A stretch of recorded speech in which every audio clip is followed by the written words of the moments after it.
अब आ रही ये जो नए वर्ड्स आए हैं, operating activities, investing, financing, cash and cash equivalents, इनको जरा नीचे आराम आराम से डिफाइन करके एक्सप्लेन करते जाए। जी बेटा ऑनलाइन स्टूडेंट सब साथ हैं? बेटा बस कर, अब रिसीव फिर दिखाना शुरू हो गए ना करिए, अल्लाह मालिक इंशाल्लाह।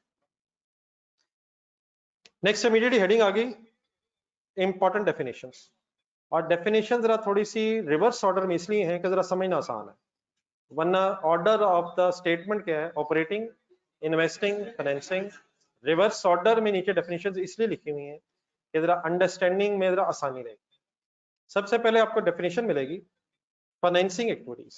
ये पढ़ते सुनते हुए आप लोगों ने अपने ज़हन में स्टेटमेंट ऑफ प्रॉफिट और लॉस और स्टेटमेंट ऑफ फाइनेंशियल पोजीशन जरा बना के रखनी है। स्टार्ट करें। फाइनेंसिंग एक्टिविटीज बेटा उन एक्टिविटीज को कहते हैं जिन एक्टिविटीज के नतीजे में बिजनेस की इक्विटी में या बिजनेस की बोरिंग में कोई कैश का चेंज आ जाए। दो वर्ड्स ढूंढने अंडरलाइन करें, changes in equity and borings. Borings किसे कहते हैं? लोन, उधार, लाइबिलिटीज।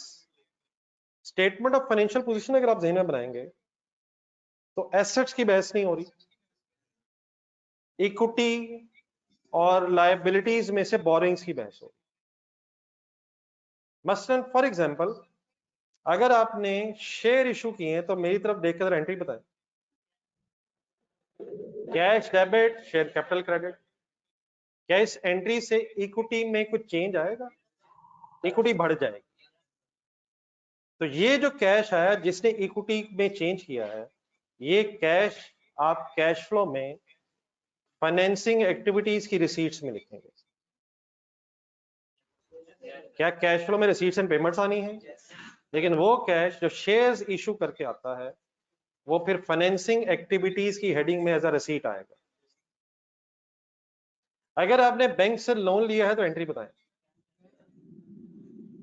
क्या आपकी इस एंट्री से बोरोइंग्स में कुछ चेंज आएगा?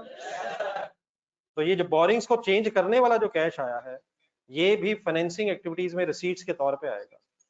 क्या लोन रीपे हो सकता है? Double entry, loan debit cash credit. क्या इस एंट्री से कोई आपकी बोरिंग में चेंज आएगा? क्या चेंज आएगा? कम हो जाएंगी। तो ये जो कम हो रही है बोरिंग्स जिस कैश की पेमेंट की वजह से हो रही है, ये कैश पेमेंट भी फाइनेंसिंग में नजर आएगी। तो इक्विटी और बोरिंग्स में वो चेंज, वो कैश चेंज जो रिसीट्स और पेमेंट्स को रिफ्लेक्ट कर रहा है वो हम कैश फ्लो बनाते हुए फाइनेंसिंग एक्टिविटीज में लिख रहे होंगे। बात को समझ आ गई सर? फाइनेंसिंग एक्टिविटीज कहां चेंज करती हैं?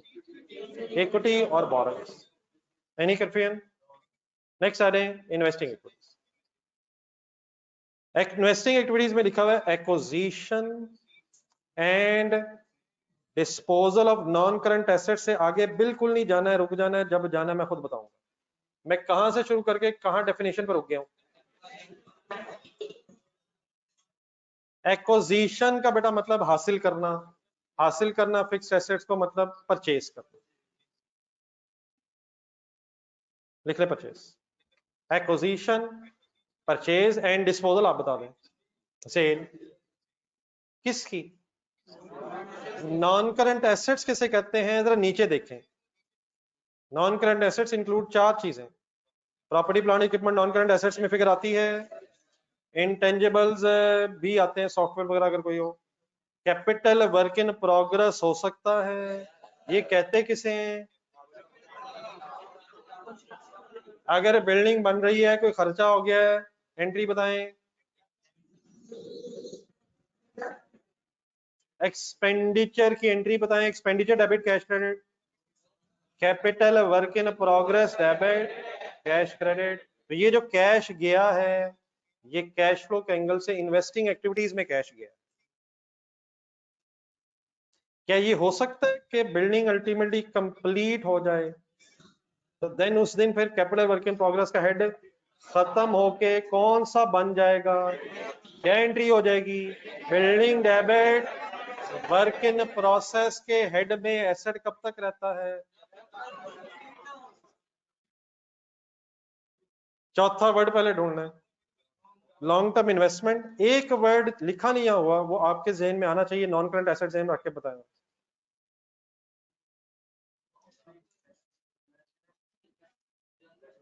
हाँ जी बिल्कुल सही, good effort. Investment property, investment property क्या चीज है?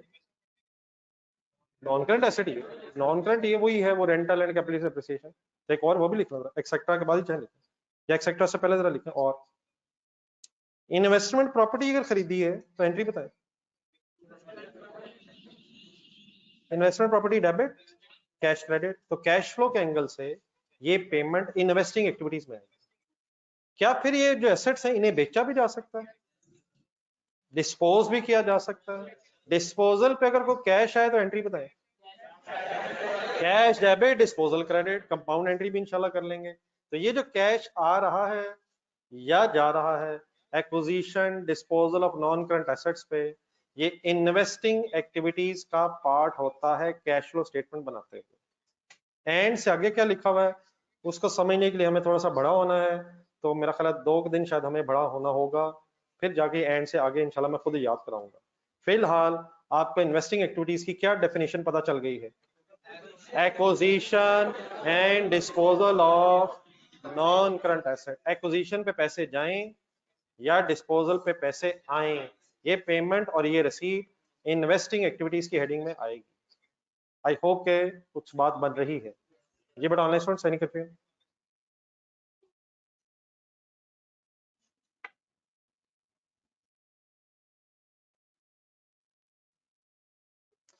नेक्स्ट सर फाइनली लिखी हुई ऑपरेटिंग एक्टिविटीज की डेफिनेशन एग्जांपल्स ऊपर।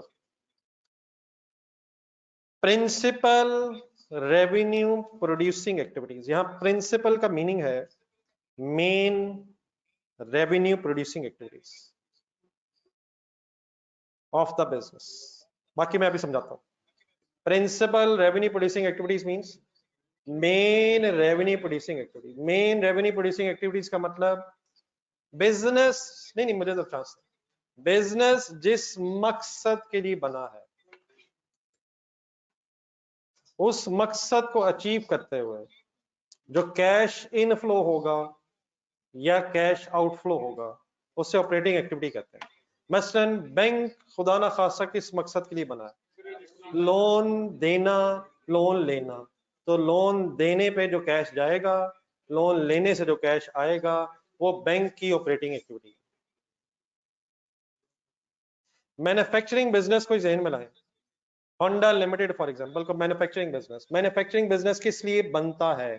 चीजें बना के बेची जाए, लेकिन चीजें बनाने के लिए रॉ मटेरियल टाइप चीजें खरीदनी पड़ती हैं।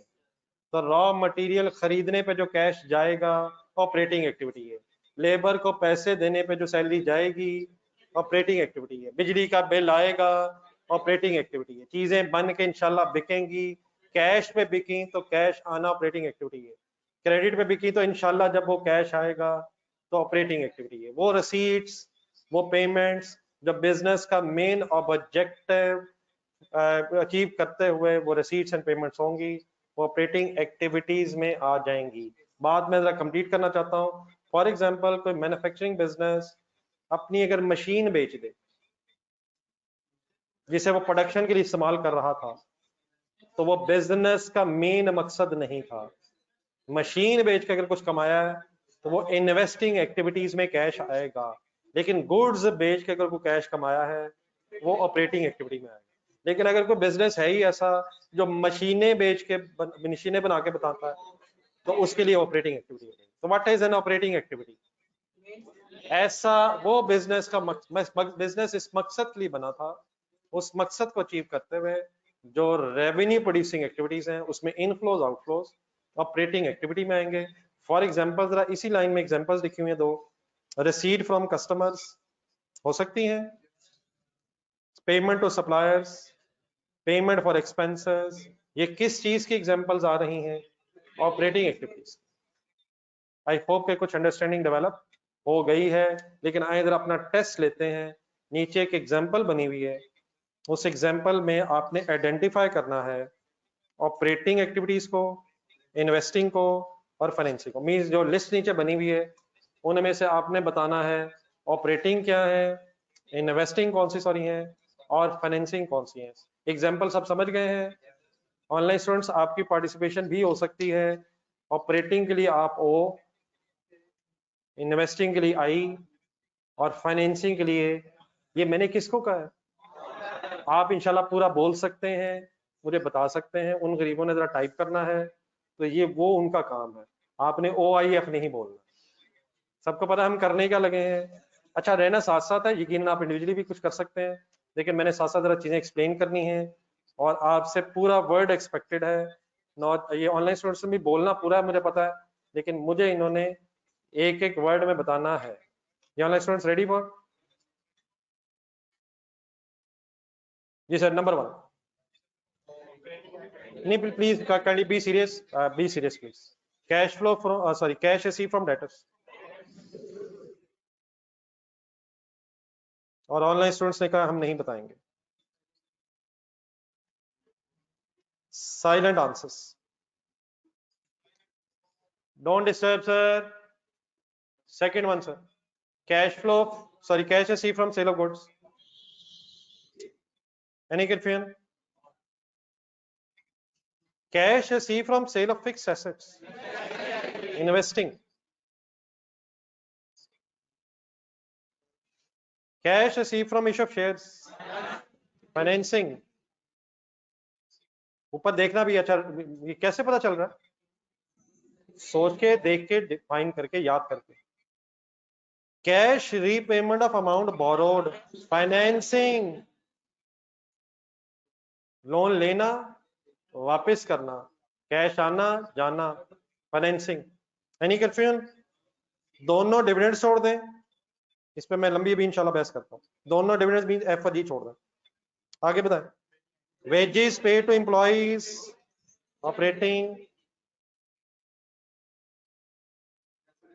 ठहर जाए यार, सांस तो ले लेने। ऑनलाइन स्टूडेंट्स रेडी हो रहे हैं जरा। दोनों इंटरेस्ट छोड़ दें मेरे लिए, पेड रिसीव दोनों छोड़ दें। परचेज द फिक्स एसेट सोच के, इन्वेस्टिंग। ठहर नो नो नो, आगे जा रहे हैं हम रेजिस्ट नहीं कर पा रहे, अच्छी बात है लेकिन। Acquisition of fix asset bye issue of shares, इसकी डबल एंट्री काइंडली सबने बतानी है, सोच के जरा क्या हुआ क्या देखे। Forget about investing, financing, operating. Double entry note करें कहीं थोड़ी सी। अच्छा राइट साइड पे जो इसकी जगह वो हमें यूज करनी है, जरा पेज के जो राइट साइड पे खाली जगह एग्जांपल के सामने वो हमने यूज करनी है। मेरा ख्याल है पिछली तरफ या नीचे चले पेज के बना लें, एक डबल एंट्री लिखे इसकी। नो नो कैश क्या क्या खरीदा है क्या दिया है। Fix asset debit, share capital credit.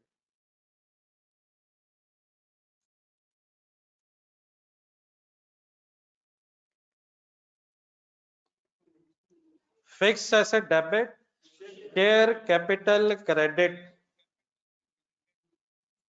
क्या इस एंट्री से फिक्स एसेट्स में कोई चेंज आएगा? शेयर कैपिटल से कोई चेंज आएगा?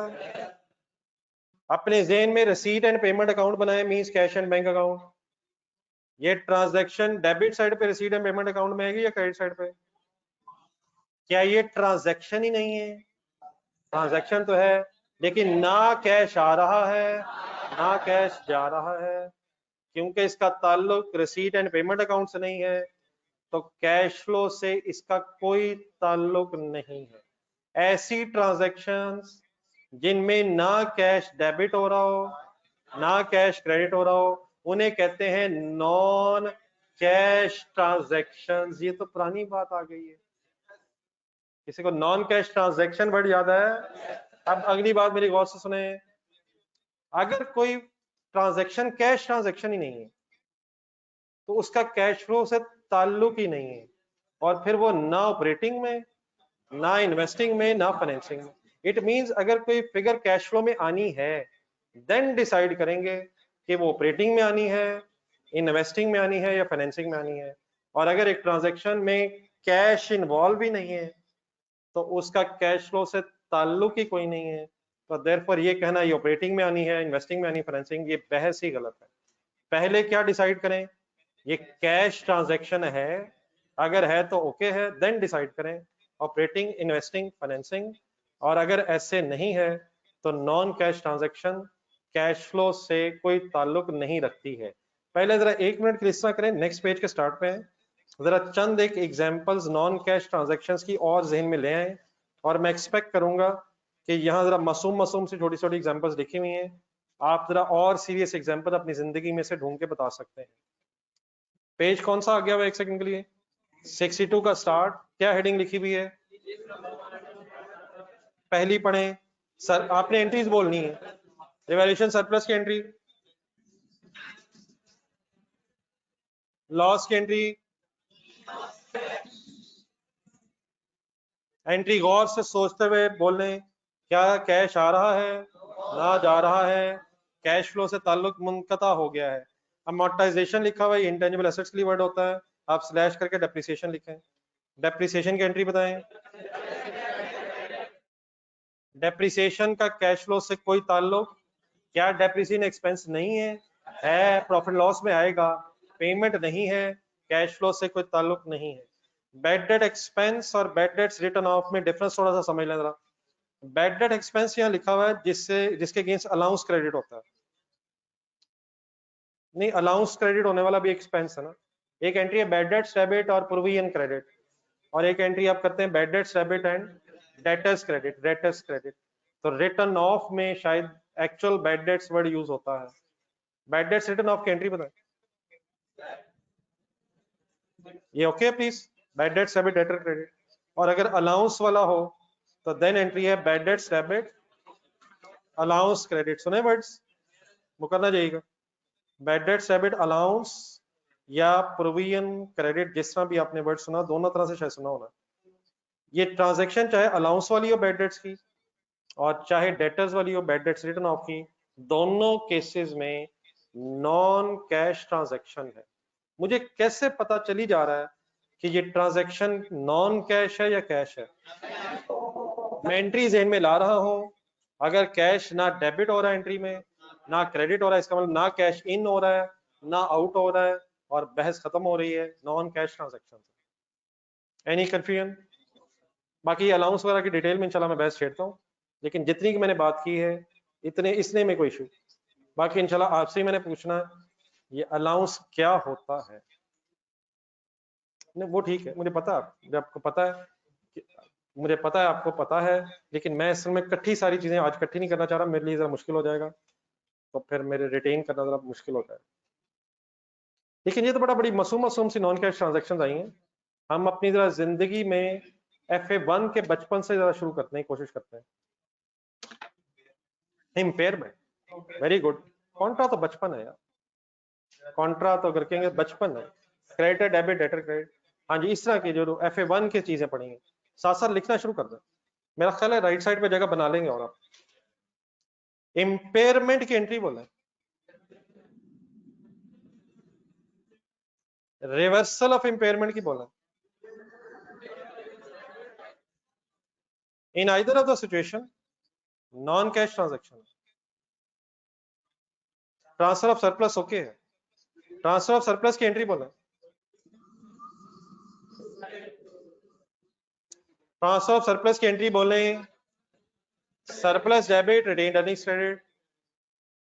जी आगे, डिविडेंड डिक्लेयर्ड ओके, लेकिन डिविडेंड डिक्लेयर्ड कंसंट्रेट करें जरा, dividend declared pure non cash नहीं है। डिक्लेयर होने के बाद पे आउट हो जाता है। असल में एक प्योर नॉन कैश का मतलब है जिसमें कभी कैश नहीं जाना आना। हाँ, जब डिक्लेयर होगा तब नॉन कैश है, लेकिन जब पे होगा तब कैश है।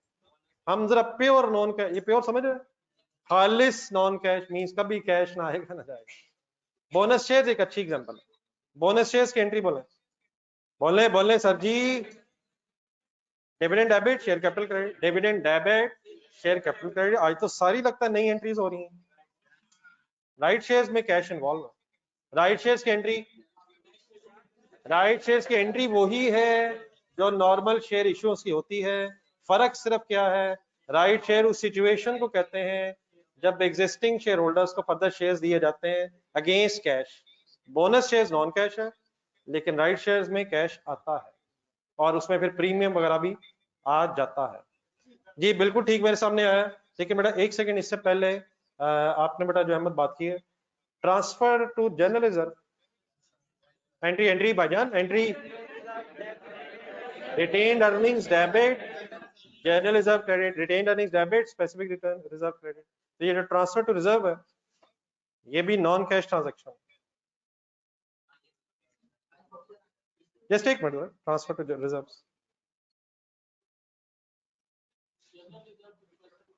जनरल रिजर्व और स्पेसिफिक को मैंने एक ही वर्ड में लिख दिया, retained earnings debit, general reserve credit या retained earnings debit, specific reserve credit, non cash transaction.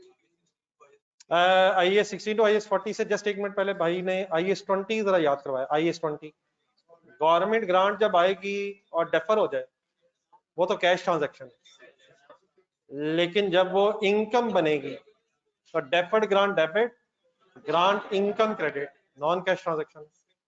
IAS 40 से में लाए। अच्छा मैं बाकी नहीं लिख रहा, मैं जस्ट आइडिया दे रहा हूँ।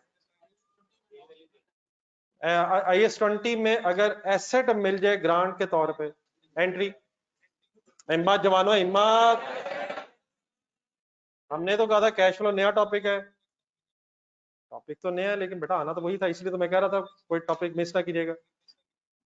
हमने तो सोचा था कैश फ्लो एक नया टॉपिक होगा, टॉपिक नया है सर, स्टैंडर्ड वही है, तो इसलिए आपसे कहता था रोज रोज आइएगा। आए ना, रोज रोज आते रहे ना अल्हम्दुलिल्लाह, यहाँ नहीं तो वहां अल्हम्दुलिल्लाह हम साथ रहे हैं। आपको क्यों नहीं महसूस हो रहा हम साथ रहे?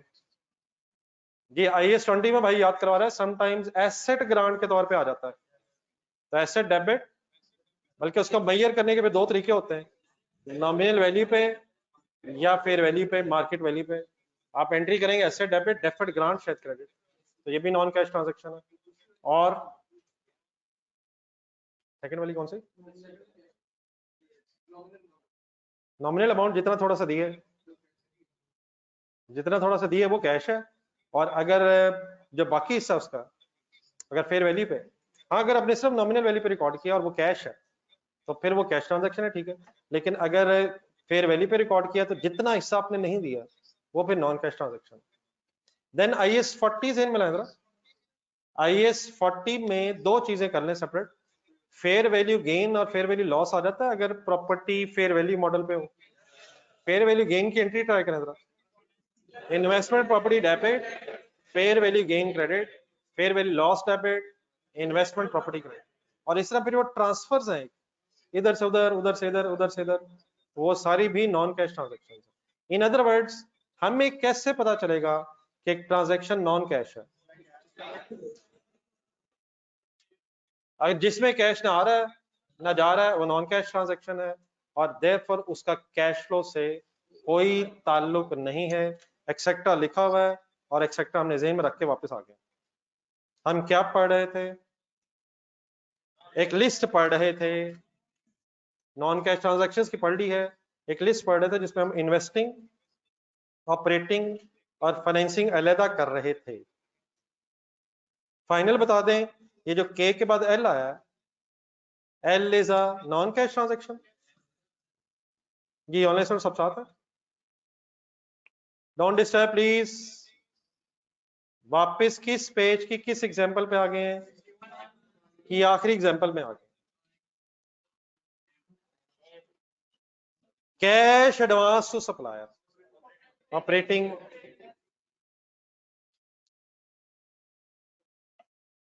है एक मिनट जस्ट समझो, cash advance to supplier operating में कोई इतराज?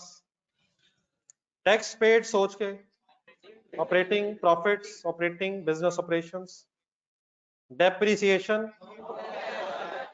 नॉन कैश ट्रांजैक्शन के साथ मैंने क्रॉस लगाया, नाइदर क्या नॉर क्या, या चले नॉन कैश ही लिखे, नॉन कैश।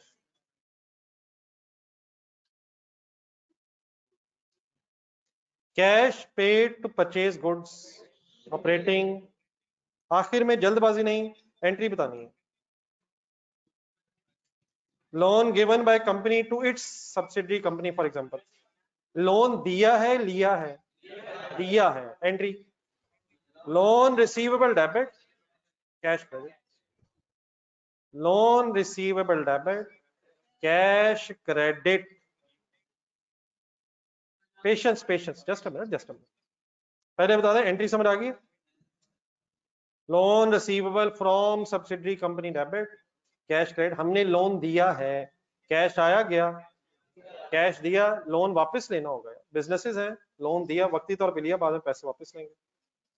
बल्कि खुदा ना खासा लोन अगर किसी को दिया है तो क्या इस पे वो भी लेंगे? दुनिया वो भी लेगी, लेगी देगी। आप जरा एंट्री जेन में रख के ऊपर डेफिनेशन में जाए। फाइनेंसिंग नहीं है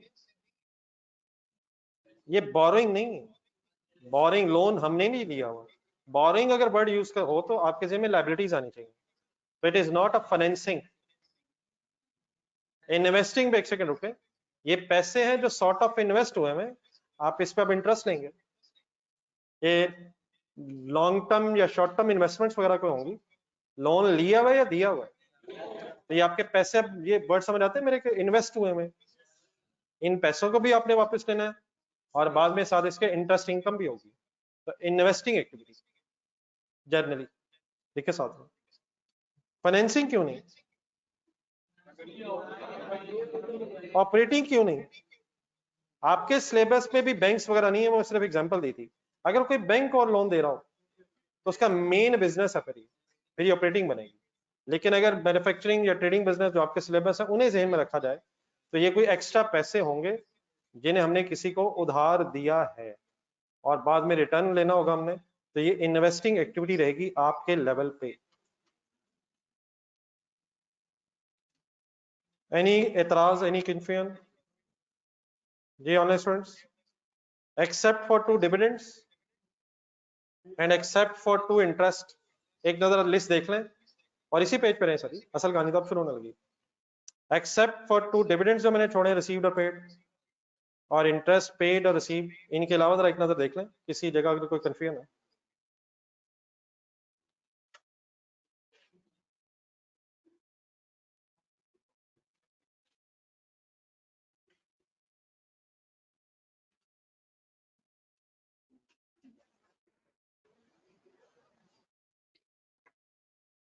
जी ऑनलाइन स्टूडेंट्स,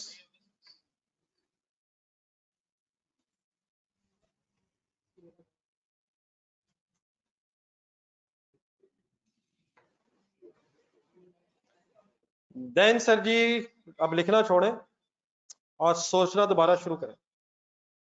मैं अब कुछ लिखने लगा हूं, ये आपने कहाँ लिखना है बताता हूं। लिखने की जल्दबाजी ना कीजिएगा। बस कर दो यार, बस कर दे मेरा भाई, बस कर दो। तकरीबन ठीक कह रहे हैं आप। इंटरेस्ट पेड और डिविडेंड पेड, इन दोनों को मैं इसलिए इकट्ठा डिस्कस कर रहा हूं क्योंकि इनमें कुछ सिमिलरिटीज है। और देन फिर इंशाल्लाह अलग डिस्कस करता हूं interest received and dividend received.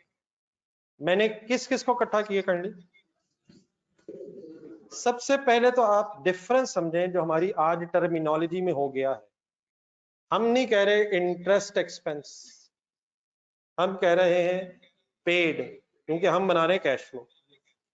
हम नहीं कह रहे डिविडेंड डिक्लेयर्ड, हम कह रहे हैं पेड, क्योंकि हम कैश फ्लो के एंगल से बहस कर रहे हैं। अगर है इंटरेस्ट एक्सपेंस या है डिविडेंड डिक्लेयर्ड तो कैश फ्लो में उसका कोई काम नहीं है। लेकिन अगर इंटरेस्ट हुआ है पेड और डिविडेंड हो गया है पेड, तब ये हो गया है कैश ट्रांजैक्शन। कैश ट्रांजैक्शंस हो गई हैं।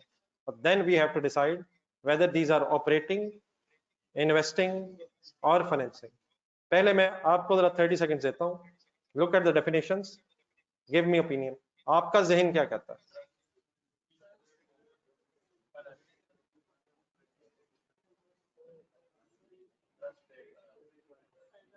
हाँ, हो सकता है आपका जहन ये कहता हो इंटरेस्ट पेड वहां जाना है, डिविडेंड पेड वहां जाना है, ये हो सकता है।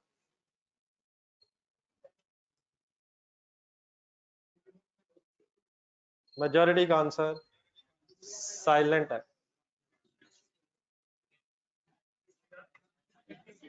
इंटरेस्ट पेड जी, फाइनेंसिंग ओके, डिफरेंसिंग के अलावा कोई, ऑपरेटिंग, कोई इन्वेस्टिंग, नेवर इन्वेस्टिंग। अगर आप पैसे इन्वेस्ट करेंगे तो या तो डिविडेंड रिसीव होगा अगर शेयर्स में इन्वेस्ट करेंगे, और अगर किसी के डिबेंचर वगैरह में इन्वेस्ट करेंगे, डिबेंचर वर्ड सुना है कभी, लोन देंगे किसी को तो फिर इंटरेस्ट रिसीव होगा। तो इन्वेस्टिंग तो नहीं को कह रहे साहब, इख्तलाफ हल्का सा आपका महसूस हुआ मुझे फाइनेंसिंग और ऑपरेटिंग में, तो कोई नहीं, इंशाल्लाह इख्तलाफात दूर करते हैं। अब मेरे वर्ड जरा गौर से सुनो, जिस आपकी क्लास में हल्का सा इख्तलाफ है, लेकिन इख्तलाफ प्लीज ऑपरेटिंग और फाइनेंसिंग के अलावा नहीं है। इसी तरह IAS 7 international accounting standard number 7 बनाने वाले बुजुर्गान भी आपस में 100% एग्रीड नहीं है। Let me finish. कुछ हजरात का ओपिनियन है कि इन्हें जाना चाहिए ऑपरेटिंग एक्टिविटीज में, क्योंकि इंटरेस्ट जो होता है ऑपरेटिंग एक्सपेंसेस का हिस्सा होता है, तो ऑपरेटिंग एक्टिविटीज में ही पेमेंट आनी चाहिए, वो ये कहते हैं। डिविडेंड भी वो कहते हैं प्रॉफिट होगा तो डिविडेंड होगा, प्रॉफिट से लिंक्ड है डिविडेंड, ऐसे ही वैसे, इसलिए इसे भी ऑपरेटिंग एक्टिविटीज में होना चाहिए। तो one school of thought is कि पेड इंटरेस्ट पेड हो, डिविडेंड पेड हो, इसे ऑपरेटिंग में लिखा जाए। यहां तक वर्ड्स को समझ आए? लेकिन कुछ हजरात का ये ओपिनियन है कि इंटरेस्ट पेड हो इसलिए देना पड़ता है क्योंकि बोरोइंग्स हुई होती हैं, इसलिए फाइनेंसिंग में होना चाहिए, और डिविडेंड भी इसलिए देना पड़ता है क्योंकि शेयर इशू करके पैसे लिए होते हैं। तो दूसरे बुजुर्ग ऐसे हैं जो कहते हैं कि फाइनेंसिंग एक्टिविटीज में होना चाहिए। दोनों के पास अपने अपने ओपिनियंस हैं, उनमें वजन भी महसूस हो रहा है। मैंने आपको दोनों इसलिए बताए हैं कि आपको ये इख्तलाफ पता हो, ताकि कभी अगर ऑल्टरनेटिवली कोई प्रेजेंट हो जाए तो आप एतराज ना करें। लेकिन एग्जाम पॉइंट ऑफ व्यू से अब हमें अपने लिए कोई एक जर्नल ऐसा रूल बनाना होगा जिसे हम यूज कर सकें। नॉर्मली इंटरेस्ट पेड को ऑपरेटिंग एक्टिविटी ही समझा जाता है, और डिविडेंड पेड को नॉर्मली फाइनेंसिंग एक्टिविटी समझा जाता है। ठहर जाए, लेट मी फिनिश। हम अपना क्वेश्चन करते हुए ऑपरेटिंग एक्टिविटीज में इंटरेस्ट पेड लिखा करेंगे, लेकिन अगर कभी कोई सवाल देखें और उसके आंसर में इंटरेस्ट पेड फाइनेंसिंग में लिखा हो तो वो गलत नहीं है। हम डिविडेंड पेड को फाइनेंसिंग में लिखा करेंगे, लेकिन अगर कभी ऑल्टरनेटिवली ये भाईजान ये ऑपरेटिंग में आ जाए तो वो भी गलत नहीं। मैंने जो अब लेफ्ट साइड पे आपके लिखा है ये प्रेफरेबल है, ऑपरेटिंग प्रेफरेबल किसके लिए और फाइनेंसिंग प्रेफरेबल किसके लिए। राइट साइड पे बॉक्स के बाहर क्या लिख के बताया मैंने, चॉइस है कैन बी ऑपरेटिंग और कैन बी फाइनेंसिंग। कहां कहां लिखा जा सकता है, ऑपरेटिंग में भी फाइनेंसिंग में भी, लेकिन हम क्या रूल बना रहे हैं। आई होप कि आप डिसएग्री नहीं कर रहे होंगे। ऑपरेटिंग में अगर मैं उसे लिख दूं और इसे फाइनेंसिंग में लिख दूं तो कोई एतराज तो नहीं है। आप क्वेश्चन करते हुए डेफिनेटली ये ज़हन में वहां भी लिख सकता हूँ, वहां भी तो कहीं भी नहीं लिखा, तो कहीं फाइनली लिख कर लेते हैं कि वहां लिख लिया करेंगे, वहां लिख लिया करेंगे। लेकिन अगर कभी ऑल्टरनेटिवली याद आ जाए, सॉरी नजर आ जाए, तो फिर हम कम से कम गलत करार नहीं देंगे। आई होप कि मैं कुछ समझा पाया हूँ। ये ऑनलाइन स्टूडेंट्स नहीं करते हैं, इख्तलाफ का पता जरूर होना चाहिए, लेकिन पेपर में इख्तलाफ की बजाय रिजॉल्व कर लेते हैं मसला। Any confusion? देन इसी तरह ये मैं दोनों बातें पूरी करूं ताकि आप फिर स्पेस देख के इसी राइट साइड पे आपने बनाना। अब आप जरा और थोड़ा सा अपना ओपिनियन लगाएं। इंटरेस्ट रिसीव्ड, इंटरेस्ट रिसीव्ड और दूसरा कौन सा लिखूंगा, डिविडेंड रिसीव्ड। अपना ओपिनियन, अपना ओपिनियन। अपना ओपिनियन। मेरा ख्याल है अगर यहां आप अपना ओपिनियन देंगे तो यहां बाप में इख्लाफ नहीं होगा। इंटरेस्ट रिसीव्ड कब होगा? जब पैसे इन्वेस्ट किए होंगे। डिविडेंड रिसीव भी कब होगा? शेयर्स में इन्वेस्ट किए होंगे तो डिविडेंड मिलेगा, किसी बैंक में इन्वेस्ट किए होंगे तो इंटरेस्ट मिलेगा। तो आपका ओपिनियन क्या है? Financing, never financing, boring, share capital, shares issue करने की बहस नहीं है, लोन लेने की बहस नहीं हो रही, शेयर खरीदने या लोन देने की बहस हो रही, नेवर फाइनेंसिंग। आपका ओपिनियन? Hopefully investing. लेकिन वंस अगेन चॉइस अवेलेबल है, कैन बी ऑपरेटिंग और कैन बी इन्वेस्टिंग। ऑपरेटिंग करने वाले हजरात ये कहते हैं कि इंटरेस्ट इनकम हो या डिविडेंड इनकम हो, ये प्रॉफिट एंड लॉस का पार्ट भी बनती है। पता है किसी को?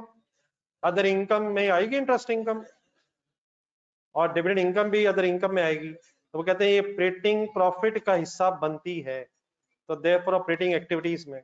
लेकिन लगता है कि आप वो बुजुर्गान में से शामिल हैं जो इन्वेस्टिंग में लिखना चाहते हैं, और हम प्रेफरेबली दोनों को इन्वेस्टिंग में ही लिखेंगे इंशाल्लाह। लेकिन अगर इन दोनों को इन्वेस्टिंग के बजाय ऑपरेटिंग में लिख दिया जाए तो वो गलत नहीं है। पूरी बात समझ आ गई अब सबको? दोनों के लिए हमारा प्रेफरेबल क्या है? हम इन्वेस्टिंग में ही लिखेंगे। लेकिन ऊपर इंटरेस्ट पेड के लिए प्रेफरेबल क्या है? ऑपरेटिंग, और डिविडेंड पेड के लिए फाइनेंसिंग। ये प्रेफरेबल के लिए थोड़े से मैंने वर्ड्स कम किए ताकि आप भी अपनी लिमिटेड स्पेस में लिख सकें। ये आपने पेज नंबर 61 के साइड पे साथ ही बनाना है। आपने कुछ दिनों बाद मुकर जाना है कि हमें नहीं पता, तो मैंने आपको आपके हाथ का लिखा हुआ जरा दिखाना है। मेरे कुछ लिखने में अगर कोई कंफ्यूजन है कि मैं क्या लिखे जा रहा हूँ, मैंने एक्सप्लेन करने की कोशिश तो की है, अगर कंफ्यूजन हो रही है तो जरूर पूछ लीजिएगा। जी online student sir, any problem?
Disposal की हमें मुसलसल जरूरत पड़नी है।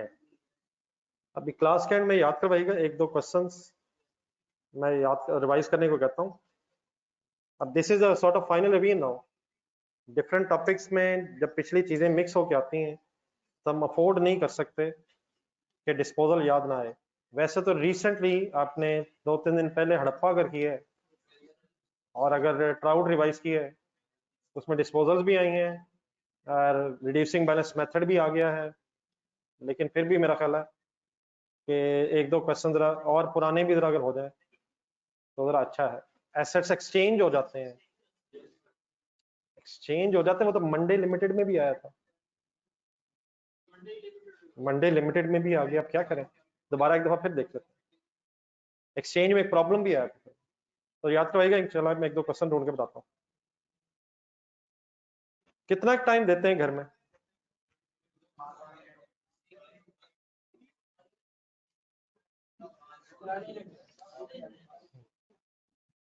पेज नंबर 62 पे ओके सॉरी, पेज नंबर 62 पे आने से एक लम्हे पहले 61 पे वापस जाए। हम इस वक्त फॉर्मेट डिस्कस कर रहे हैं। What is the first heading is the format, second, third. I hope कि अब यहां तक आपको investing, finance, investing sorry operating, investing, financing का कुछ रीजनेबल आइडिया हो गया है। देन उसी फॉर्मेट पे कैश एंड कैश इक्विवेलेंट का एक वर्ड है जो डिस्टर्ब कर रहा है, उसको भी हमने पेज नंबर 62 पे समझने की कोशिश करनी है, लेकिन आपने वापस जाना है पेज नंबर 60 पे।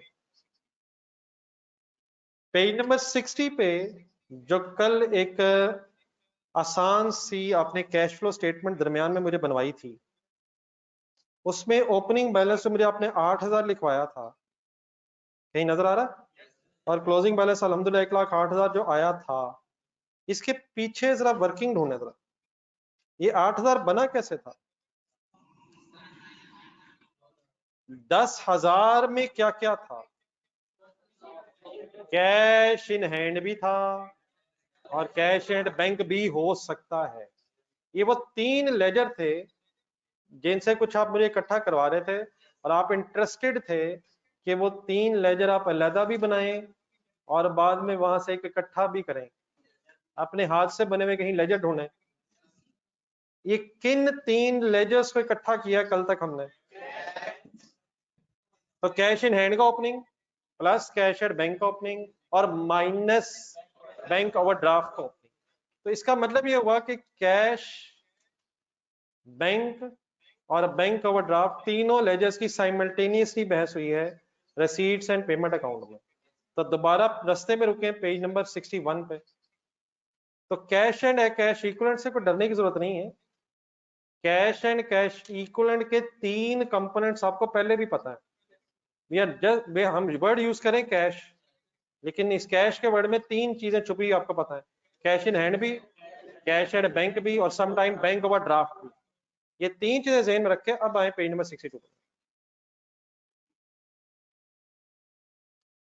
अब वहां लिखा आपको नजर आएगा components of, second heading of that page, components of cash and cash equivalent.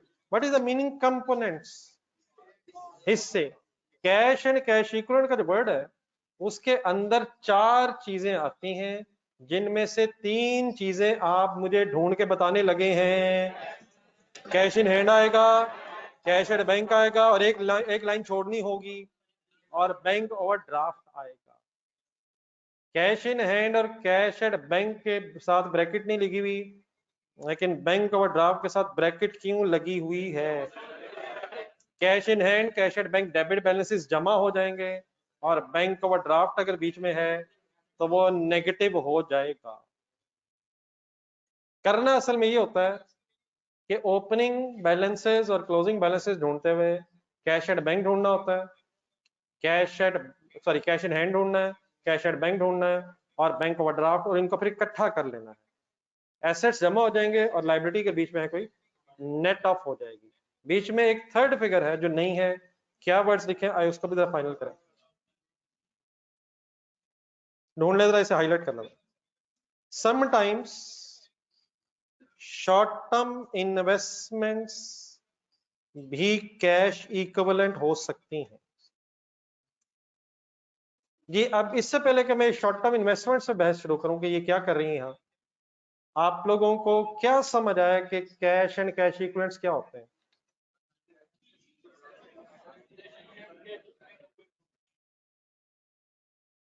Cash in hand, cash and bank और बैंक ओवरड्राफ्ट को अगर इकट्ठा कर लें तो यहां तक ये कैश एंड कैश इक्विवेलेंट की फिगर्स है।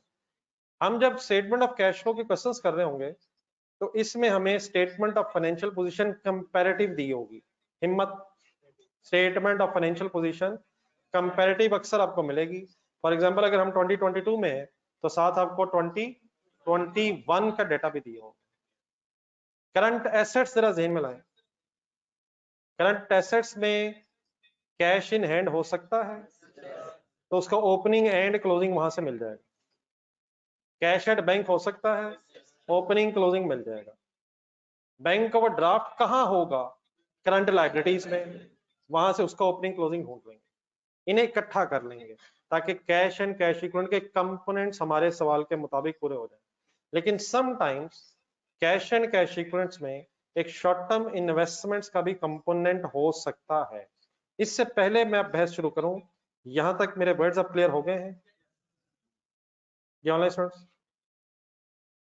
अगर मैं ये कहूं कि इस डिस्कशन से पहले आपको 3 कंपोनेंट्स पता हैं तो क्या मैं कोई गलत बात तो नहीं कर रहा? ये online students, please online students, any confusion? अब आप इस तरह करें, शॉर्ट टर्म इन्वेस्टमेंट्स को समझने से जस्ट एक लम्हा पहले कैश इक्विवेलेंट एक टर्म यूज हो रही है, कैश इक्विवेलेंट। इसकी कोई सिंपल ट्रांसलेशन करने की कोशिश करें। कैश के बराबर, कैश ही, कैश का मुतबादिल, कैश के बराबर, कैश इक्विवेलेंट। तो कुछ शॉर्ट टर्म इन्वेस्टमेंट्स ऐसी होती हैं जिन्हें कैश के बराबर ही समझा जाता है। क्या मतलब? थोड़ा सा नीचे जाएं, एक हेडिंग ढूंढें, शॉर्ट टर्म इन्वेस्टमेंट्स। सर जी प्लीज थोड़ा सा नीचे जाएं sir. Short term investments important. तो अब मेरे साथ आपने प्लीज फुल इन्वॉल्व रहना। चीज नहीं है लेकिन इंशाल्लाह कोई इशू नहीं है। Short term investments in cash flow statement mean, सबको पता है मैं कहा हूं? Those investments having a maturity date, underline करें word, of 3 months or less from the date of acquisition भी अंडरलाइन करें और ब्रैकेट में पहुंच जाए। Short term investments cash flow के मुताबिक उन इन्वेस्टमेंट्स को कहते हैं जिनकी मेच्योरिटी डेट, मेच्योरिटी डेट का मतलब पैसे वापस आने की डेट, पैसे वापस आने की डेट को इंग्लिश में कैसे कहें? Encashment date, date of return of cash, दोनों वर्ड्स लिखूंगा, एनकैशमेंट डेट या date of return of cash, receipt date. Due date से शायद सही समझ नहीं आएगा। Rate of receipt of cash, ठीक है, receipt date, date of return of cash.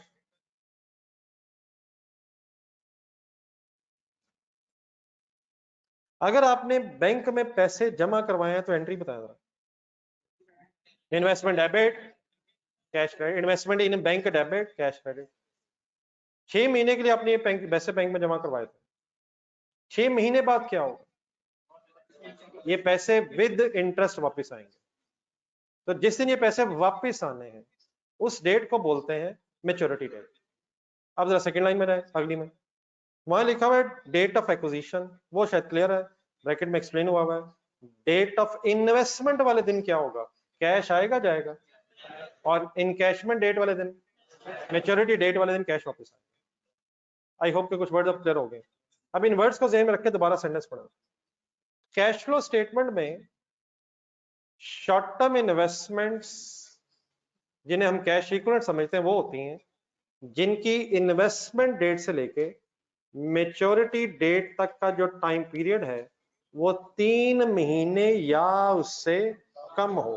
अगर कब से कब तक का वक्त 3 महीने या 3 महीने से कम है तो वो short term investment cash equivalent कहलाती है।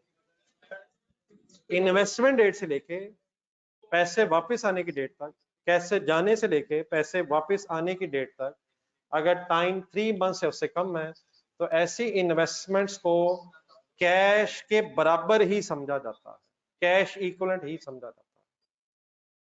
यहां तक कुछ वर्ड्स फाइनल है। अब इसका मीनिंग क्या है?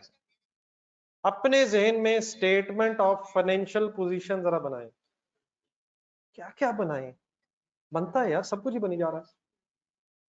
कभी स्टेटमेंट ऑफ फाइनेंशियल पोजीशन के एंगल से आपने वर्ड सुना है? लॉन्ग टर्म इन्वेस्टमेंट किसको कहते हैं?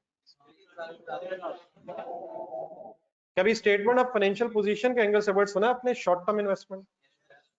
स्टेटमेंट ऑफ फाइनेंशियल पोजीशन में जब short term long term word use होते हैं तो ये 3 मंथ्स के एंगल से यूज नहीं होते, ये 12 मंथ्स के एंगल से यूज होते हैं। अगर कोई लॉन्ग टर्म इन्वेस्टमेंट होगी तो वो आप नॉन करंट एसेट्स में लिख रहे होंगे, और प्लीज अगर कोई शॉर्ट टर्म इन्वेस्टमेंट होगी तो उसे करंट एसेट्स में लिख रहे हैं।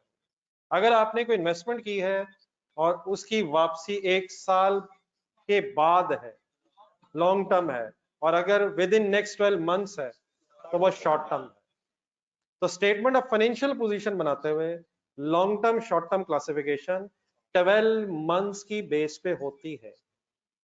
अब इस 12 मंथ्स को ध्यान रख के दोबारा डेफिनेशन लिखते हैं।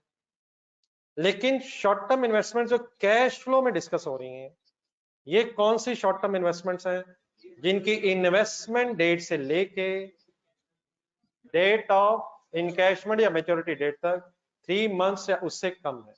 फर्दर समझने के लिए छोटी सी और इंफॉर्मेशन पहले देख लें, फिर मैं बात को जरा इकट्ठा करता हूं। फॉर एग्जांपल नीचे amount invested in bank on 15 जून 2015 कितने? 1 million. Entry entry entry budget entry entry 15 जून को अपने पैसे सपोज इन्वेस्ट किए, 30 जून पे आपका ईयर एंड आ गया 15 दिन बाद, और सपोज इस इन्वेस्टमेंट ने वापस आना है, इसकी मैच्योरिटी डेट है 15 दिसंबर 2015। फुल कंसंट्रेशन, बहुत ध्यान से मेरे सवालों के जवाब दें। What is the date of investment? 15 June. What is the maturity date? 15 December. Investment से लेके मैच्योरिटी डेट में कितना टाइम पीरियड है? 6 महीने। 6 महीने। क्या ये शॉर्ट टर्म इन्वेस्टमेंट, क्या ये शॉर्ट टर्म इन्वेस्टमेंट है? गिव मी चांस, रिलैक्स होकर एक मिनट चांस हो। मुझे लग रहा है कि जो आप कहना चाह रहे हैं वो मुझे पता है। Let's test. अपने जहन में स्टेटमेंट ऑफ फाइनेंशियल पोजीशन बनाए, कैश फ्लो नहीं कह रहा। स्टेटमेंट ऑफ फाइनेंशियल पोजीशन की डेट क्या है? 30 जून 2015। इस डेट पे अगर आप स्टेटमेंट ऑफ फाइनेंशियल पोजीशन बना रहे हैं तो क्या ये इन्वेस्टमेंट हो चुकी है? क्या ये आपके एसेट्स में आ रही होगी? आप इसे करंट में लिख रहे होंगे या नॉन करंट में?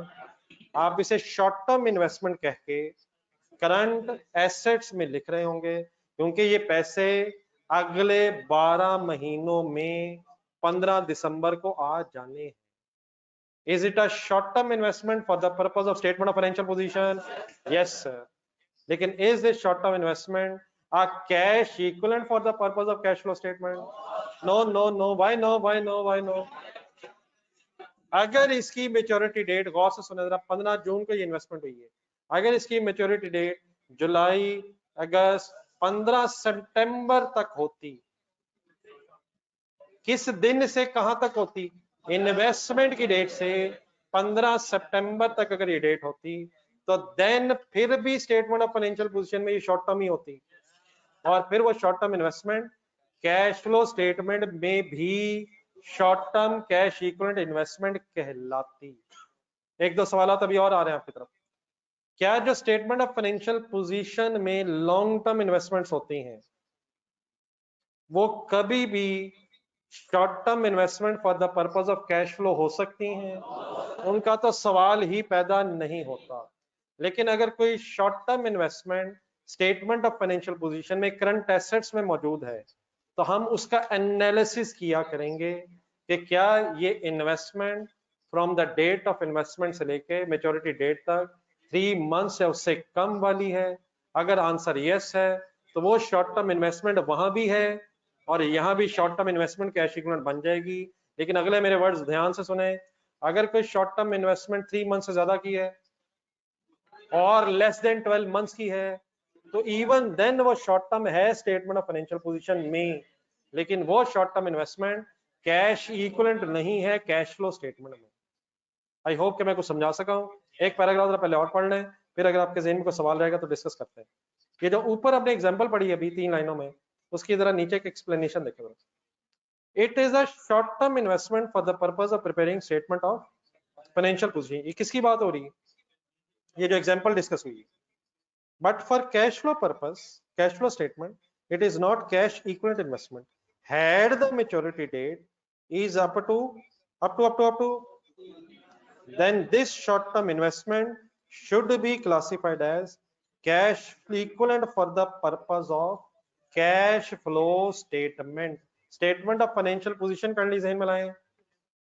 क्या स्टेटमेंट ऑफ फाइनेंशियल पोजीशन की सारी short term investment cash equivalent होंगी कैश फ्लो के लिए?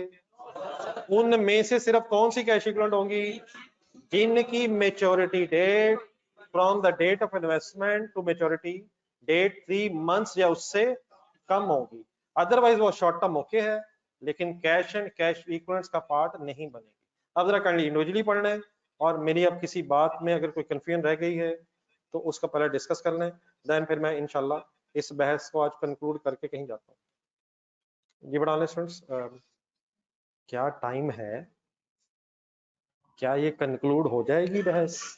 इसको बेटा छोड़ें, मेरा अल्लाह मालिक है, आप प्लीज रिवाइज तो करें। जी but online students once again sorry, एक क्वेश्चन पूछ रहा हूँ, कोई इशू तो नहीं?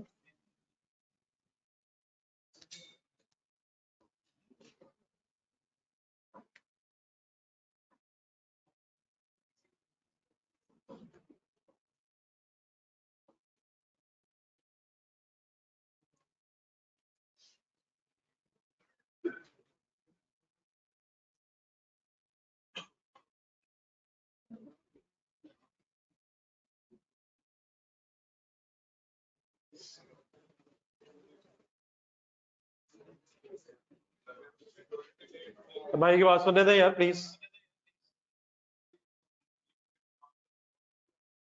अपना ओपिनियन दे।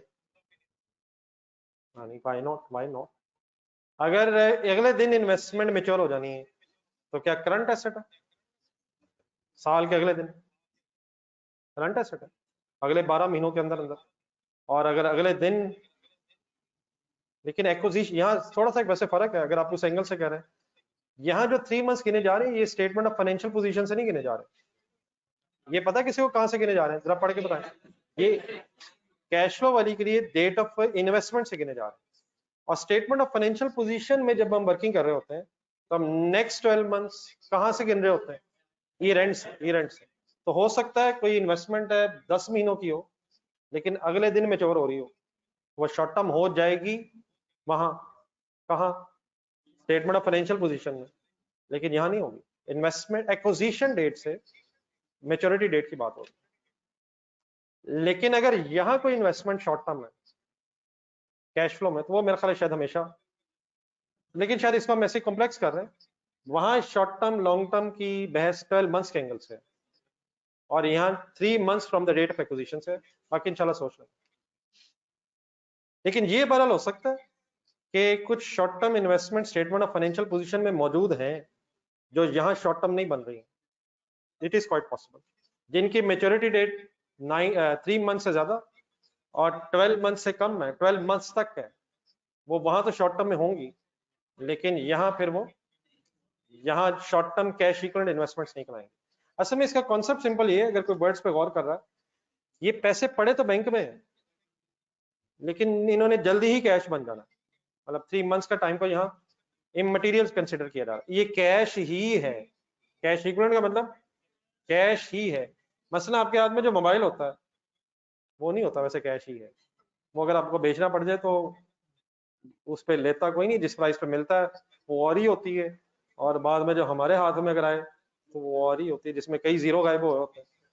हम 1 लाख का अगर मोबाइल लेंगे और खुद बाद में बेचने जाएंगे तो उस एक के बाद जो कुछ जीरो हमने दिए थे वो बाद में गिरे होंगे जब हम बेचने जाते हैं। लोग कहते हैं अब ये डब्बे में नहीं है, अब ये वो नहीं है जो उस वक्त कूल लग रहा था, इस वक्त ये हॉट लग रहा है, तो अब ये वो नहीं रहा है। जी सर जी, इसका फाइनली कंक्लूजन ये सर आज की बहस की सर, पेज नंबर 61 पर है। फॉर्मेट एक हमने फाइनल की है। Starting point investing activities, sorry operating, investing, financing, net cash flow के बाद अब ये वर्ड समझ आ जाएंगे, cash and cash equivalent at the beginning. करना ये होता है कि क्वेश्चन देख के हम कैश इन हैंड का opening plus cash at bank opening minus bank overdraft opening, और अगर कोई शॉर्ट टर्म इन्वेस्टमेंट हो having a maturity date of 3 months या उससे लेस हो तो उसका ओपनिंग प्लस करेंगे या माइनस करेंगे। ये भी एसेट है, कैश इन हैंड हो, कैश एंड बैंक हो, शॉर्ट टर्म इन्वेस्टमेंट हो, ये करंट एसेट्स में फिगर्स होंगी, और बैंक ओवरड्राफ्ट अगर बीच में आ रहा है तो ये क्रेडिट फिगर होगी, ये नेट हो जाएगी। तो इन चारों ओपनिंग्स को आपस में जब एडजस्ट कर देंगे तो जो फाइनल फिगर आएगी उसका नाम होगा cash and cash equivalent at the beginning of the period. और सिमिलरली ईयर एंड पे जब फिगर्स जमा करेंगे, closing cash plus closing bank plus closing short term investment minus closing bank overdraft, तो इनका जो नेट इफेक्ट आएगा that is cash and cash equivalent at the end of the period. तो statement of financial positions इंशाल्लाह ये figures मिल जाया करेंगी, वहां से ओपनिंग भी ढूंढ लिया करेंगे और इंशाल्लाह क्लोजिंग भी, और बाद में इसे मैच कर लिया करेंगे। अल्हम्दुलिल्लाह उतना टाइम बच गया जितना रजिस्टर को खोल के चाहिए है, कल भी इंशाल्लाह खोलेंगे। अब बाकी टाइम जाया तो ना करें यार, और होमवर्क भी इंशाल्लाह एंड पे देता हूँ, रजिस्टर खोलें।